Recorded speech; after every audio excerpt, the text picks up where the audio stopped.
Olá, sou Anete Gruma, sou médica, trabalho no Serviço de Referência em Doenças Raras do Centro Universitário UFMABC e hoje nós vamos conversar sobre o angioedema hereditário. Vamos iniciar com uma história clínica comum. Uma paciente, desde pequena, tem inchaço nas mãos e pés. Depois, apareceu inchaço no rosto e algumas vezes a dor de barriga forte acontecia junto. Depois da adolescência, os inchaços e as dores de barriga ficaram mais frequentes. Às vezes, apresentava inchaço em genitais e buscamos as causas com vários especialistas, mas o diagnóstico só veio na vida adulta. Essa é uma história bastante comum e bastante frequente, na nossa experiência. Uma demora muito grande para esse diagnóstico, embora muitos dos pacientes comecem a se queixar já de início, na infância. Esse edema no rosto é desfigurante, é um edema muito intenso, esse inchaço leva a uma deformidade, dificulta o trabalho, dificulta suas atividades, e mesmo na infância, leva a muitas faltas na escola. Além desse aspecto visual do angioedema, nós temos nestes pacientes uma dor abdominal muito intensa. Essa dor abdominal é muitas vezes confundida com apendicite, com alguma infecção abdominal, e esses pacientes sofrem cirurgias desnecessárias. Isso é descrito mais ou menos em 7% dos pacientes. E aqui a gente pode ver a distensão de alça, e isso líquido na cavidade, e isso, em geral, pode ser confundido com um abdômen agudo. Ainda, esses pacientes desenvolvem uma obstrução nas vias aéreas, uma sensação de sufocamento, e isso pode acontecer de forma mais lenta que na reação alérgica abrupta, mas pode acontecer. Então, o tratamento e o cuidado com esses pacientes tem que ser muito intenso. O mais importante seria como fazer o diagnóstico diferencial. É verdade, o angioedema hereditário é uma doença rara, mas como nós vimos, é importante que esse diagnóstico seja feito e o mais precocemente possível. Então, vamos ver como fazer esse diagnóstico de uma forma mais simplificada. Em geral não, na totalidade, esses pacientes têm um inchaço sem lesões de pele. Por que me corrigir? Porque alguns desses pacientes apresentam algumas lesões de pele antes do inchaço aparecer, mas quando o inchaço aparece, essas lesões de pele desaparecem.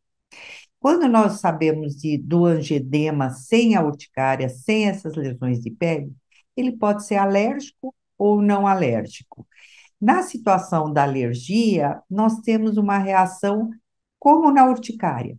Esses pacientes têm que ser investigados pelo alergista da mesma forma que a urticária e tratados também da mesma forma. Mas nós devemos aqui salientar as situações em que a gente não tem alergia envolvida. Esses pacientes podem desenvolver esse edema, que nós chamamos o inchaço, por medicamentos. Por exemplo, medicamentos que tratam a pressão alta, medicamentos que tratam o diabetes, podem levar a esse angioedema e deve ser perguntado quando conversamos com o paciente. Ainda o angioedema hereditário, que eu mostrei uma das faces desse angioedema hereditário, mas alguns pacientes podem ter um angioedema adquirido que está associado a outras doenças. É mais raro? Muito mais raro ainda que um angioedema hereditário, mas nós não podemos esquecer o diagnóstico diferencial. Então, como saber se eu tenho um angioedema hereditário? Esse dado é extremamente importante. Começamos por uma história clínica. O médico tem que procurar as várias causas de angioedema, procurar o quanto esse paciente tem esse angioedema relacionado a alguns fatores. Ainda lembrar que em 75% dos casos, familiares têm o mesmo problema. Então, é uma dica que poderia fazer o diagnóstico muito precoce em algumas crianças. O paciente não responde ao tratamento de alergia. Então, usar antialérgicos, usar corticosteroides, resultam em pouca melhora nesses pacientes. E esse é um dado clínico muito importante e considerado por nós. Além disso, há exames que fazem o diagnóstico. É importante o diagnóstico preciso e realizar exames direcionados para essa doença.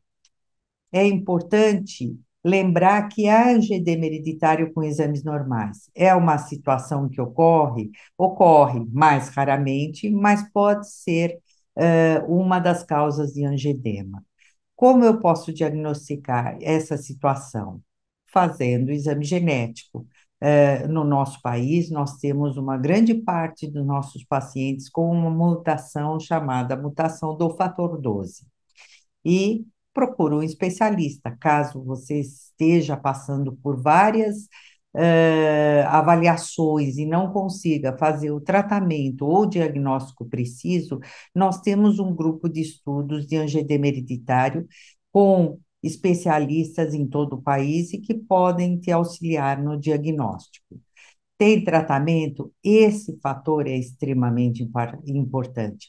Sim, nós temos tratamento.